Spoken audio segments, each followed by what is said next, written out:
Bab 2005, Wanitaku. 1.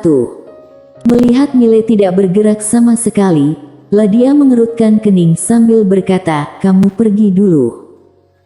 Live Gu yang sudah berhasil menguasai teknik tubuh bayangan dengan baik bukan lagi tandingan yang setara baginya. Karena bagaimanapun juga, dibandingkan dengan Live Gu, dirinya memang masih kekurangan banyak jam pelatihan. Mile Ye masih saja tidak bergerak. Saat Ladia baru akan membujuknya lagi, Mile Ye mendadak muncul di sampingnya, tersenyum kecil berkata, "Kenapa aku harus pergi dulu?" Ladia menatap Mile sambil berkata, "Kita sudah tidak mungkin mengalahkannya." Mile Ye pun lanjut tersenyum, "Lalu aku pergi, dan kamu akan mati di sini." Ladia terdiam cukup lama. Mile lanjut berkata dengan suara kecil, "Kembali ke dalam menara kecil dan sembuhkan dulu luka kamu." Ladia menatap Mile sambil berkata serius, "Kamu tidak bisa mengalahkan dia." Mile tersenyum mendengarnya, "Memangnya kenapa? Lagi pula aku tidak akan membiarkan wanitaku mati karenaku." Ladia merasa sangat heran mendengarnya, "Wanitamu?" Mile Ye tertawa dengan canggung, "Salah bicara. Salah bicara." Ladia melihatnya sekilas tanpa mengatakan apapun lagi. Mile Ye pun lanjut berkata, "Cepat masuk ke dalam menara kecil." Selesai berbicara, dia pun memasukkan Ladia ke dalam menara kecil. Di kejauhan, Live Gu mengamati Mile Ye cukup lama lalu tersenyum, "Kamu hebat sekali. Meski dalam Star Territory, kamu tetap saja menjadi yang terhebat." Mile Ye pun menjawab dengan senyuman, "Terima kasih banyak atas pujiannya." Live Gu tersenyum dan berkata, "Sebenarnya aku lebih tertarik untuk menyaksikan kemampuan dua orang di belakangmu. Tepatnya ayah dan adikmu, dengar-dengar mereka sangat hebat." Mile berpikir sesaat, lalu berkata, "Kamu membuatku teringat seseorang yang juga sangat percaya diri sepertimu." Live Gu bertanya dengan hati penasaran, "Siapa?" Mile pun menjawab, "Wendirto." "Wendirto." Live Gu sontak mengerutkan kening, "Siapa itu Wendirto?" Mile Ye tersenyum menjawab, "Ketua klan Ye di dunia surgawi kuno. Dia pernah sama percaya dirinya seperti kamu, tapi sekarang, rumput di kuburannya sudah sangat tinggi." "Wendirto." Live Gu tersenyum sambil menggelengkan kepala, "Kamu membandingkanku dengan seorang yang kecil seperti semut." Mile Ye menjawabnya, "Di mata Lydia dan ayah, kalian tidak ada bedanya." Hahaha.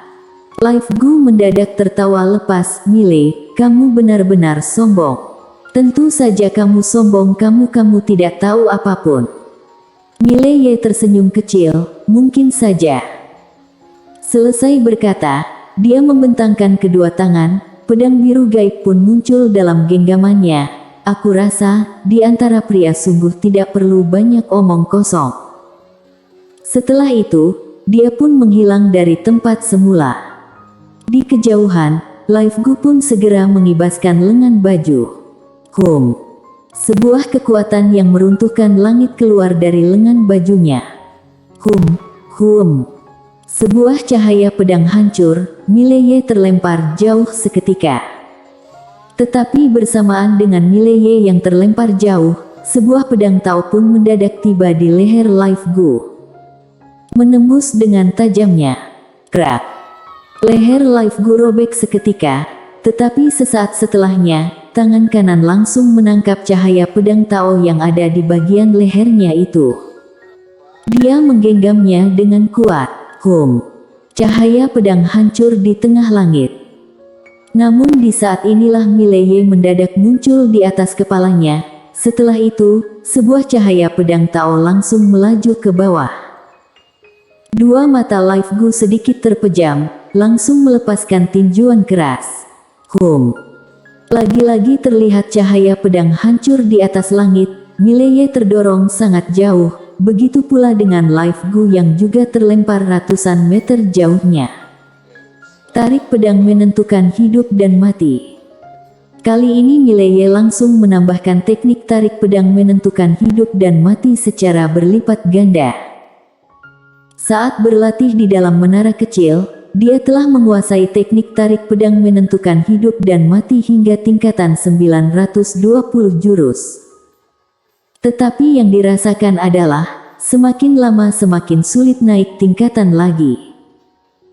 Di kejauhan, Live Gu melihat sekilas lengan kirinya. Ada sebuah bekas pedang yang sangat dalam di situ, bahkan sampai terlihat warna putih pada tulang di bagian dalam.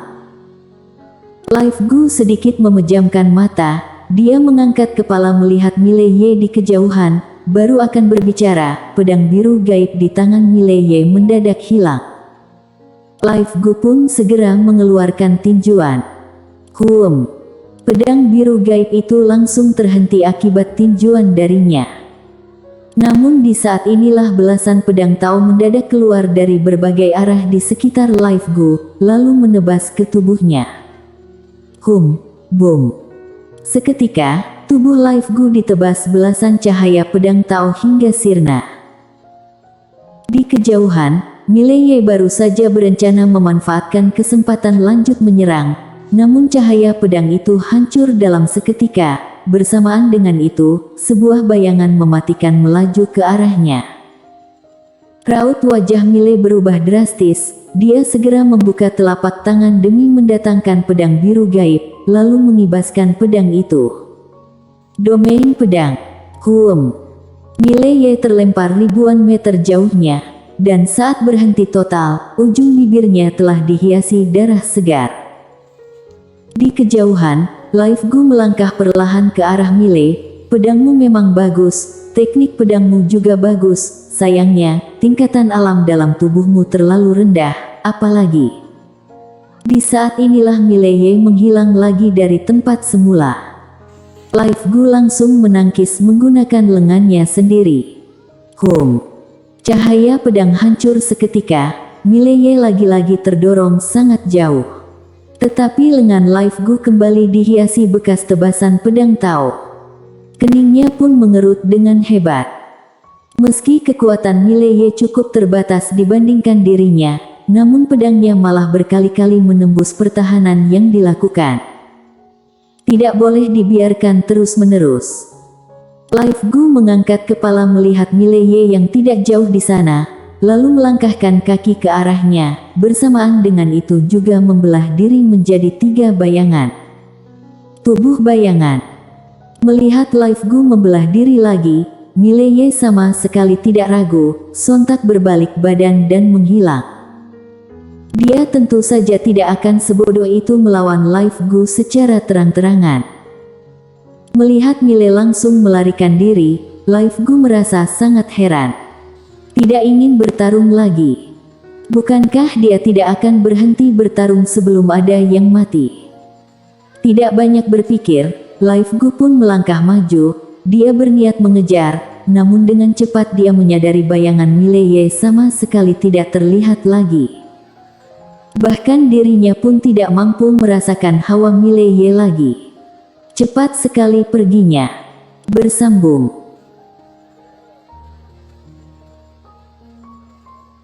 Bab 2006, Wanitaku 2. Raut wajah Live Gu menjadi sangat buruk. Apakah semua anak muda zaman sekarang begitu takut mati? Apalagi Mileye adalah seorang kultivator pedang, dia. Di saat inilah kedua matanya melotot besar, karena Mileye yang dianggap telah melarikan diri itu kembali muncul di hadapannya. Mileye langsung menarik pedang dan melepaskan tebasan kuat. Jurus tarik pedang yang dikuasai dengan sangat baik. Dalam hati merasa kaget, Live Gu sama sekali tidak menyangka Mileye akan muncul lagi. Tidak sempat berpikir banyak, dia langsung menggunakan lengan untuk menangkis. Tebasan pedang Mileye membuat Live Gu terdorong ribuan meter jauhnya. Dan saat berhenti total dan akan melakukan serangan balik, Mileye menghilang lagi. Lagi-lagi melarikan diri. Melihat situasi itu, ekspresi wajah Live Gu sontak menjadi jauh lebih buruk. Langsung lari setelah meninggalkan satu tebasan pedang. Apalagi dirinya sama sekali tidak bisa merasakan hawa Mileye. Dia sungguh tidak berdaya karena Mile ada tenaga yang sangat banyak tapi tidak ada lawan yang bisa menjadi sasarannya. Kesal sekali rasanya. Sedangkan di sebuah langit berbintang yang tidak diketahui namanya, Mileye berhenti sambil mengusap darah di ujung bibir. Kekuatan Life Gu jauh melebihi dirinya, yang terpenting adalah tubuh fisiknya benar-benar kuat hingga menakutkan. Jika bukan karena tubuh fisik yang terlalu menakutkan itu, dia pasti sudah membunuhnya berulang kali. Pedang biru gaib mampu menembus perlindungan Life Gu, tetapi tidak bisa merenggut nyawanya. Dan di saat inilah, dia telah mengenali kekuatan sendiri dengan jelas. Kekuatannya saat ini terasa sama dengan kekuatan master lainnya tanpa bantuan pedang biru gaib. Namun setelah ditambah dengan pedang biru gaib, kekuatannya sungguh berlipat ganda dan mampu ditarungkan dengan master jiwa spiritual. Namun jika tidak menggunakan pedang biru gaib, maka akan ada perbedaan yang sangat besar antara master jiwa spiritual dan dirinya. Terutama Life Gu sang master yang tidak memiliki sedikit pun kandungan air dalam tubuhnya. Tetapi, dia tidak berkecil hati. Berapa tahun Life Gu sudah berlatih, dan berapa tahun dirinya sudah berlatih.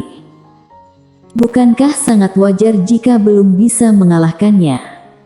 Bicara soal suasana hati, dia memang cukup pandai mengaturnya. Dan dikalahkan bukanlah sesuatu yang terlalu buruk. Karena dengan begitu dia bisa menyadari semua kekurangan dalam tubuh. Di saat ini pula, Ladia muncul di hadapan Mileye. Mile melihatnya sekilas, kedua lengan wanita itu sudah pulih hingga utuh. Ladia memperhatikan Mile sesaat, lalu berkata, "Baik-baik saja." Mileye menganggukkan kepala, "Baik-baik saja." Ladia pun berkata dengan pelan, sungguh tidak pernah menyangka, dia sudah menguasai teknik tubuh bayangan hingga sebaik itu. Mile berkata dengan suara berat, tubuh bayangan itu termasuk teknik supranatural yang mana? Saat Life Gu mengeluarkan teknik tubuh bayangan, dia pun terpaksa melarikan diri. Tiga tubuh yang bergabung dan melakukan serangan itu benar-benar menakutkan, dia sama sekali tidak mampu menghadapinya secara langsung. Ladia menjelaskan dengan serius, itu adalah teknik tertinggi dan tak terkalahkan dalam kalangan klan iblis kuno, menguasainya hingga sempurna dapat membantu membelah diri, dan tubuh bayangan yang berhasil diciptakan mampu memiliki kekuatan hingga 90%. 90%. Kelopak mata Mile berkedut, gila sekali. Ladia menganggukkan kepala, sangat menakutkan. Tetapi sulit sekali untuk menguasainya hingga sempurna. Di dalam sejarah klan iblis kuno, selain leluhur generasi Peryama, tidak ada lagi orang yang berhasil menguasainya dengan sempurna. Tidak menyangka, bertahun-tahun berlalu, Life Gu malah berhasil mempelajari dan menguasainya dengan baik. Mileye langsung bertanya, apakah ada teknik untuk melemahkannya? Ladia menggelengkan kepala, terpaksa harus dilawan dengan kekerasan.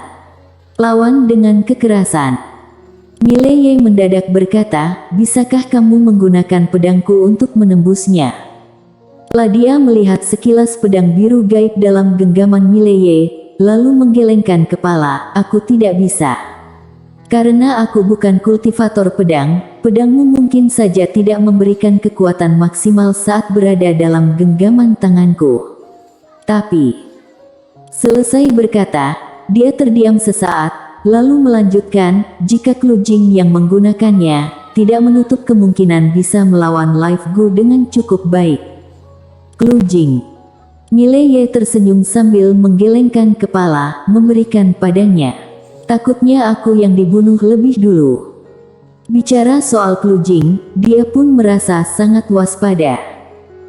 Wanita itu berbeda dengan Life Gu. Life Gu memang memiliki kekuatan yang mengejutkan, namun tidak pernah bermain licik, sedangkan wanita itu malah berbalik dengannya, dia memang mahir dalam bermain licik.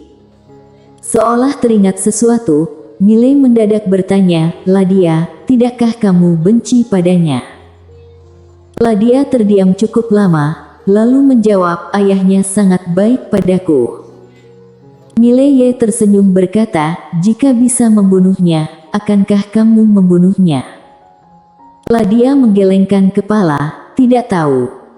Miley pun menghela nafas dalam hati. Dia tahu Laida mungkin tidak akan membunuh Clue. Tetapi jika memberi Clue kesempatan, dia pasti akan membunuh Ladia. Ladia mendadak lanjut berkata, "Kamu sembuhkan luka dulu, setelah itu kita harus bersiap-siap, karena Life Go tidak mungkin menyerah begitu saja.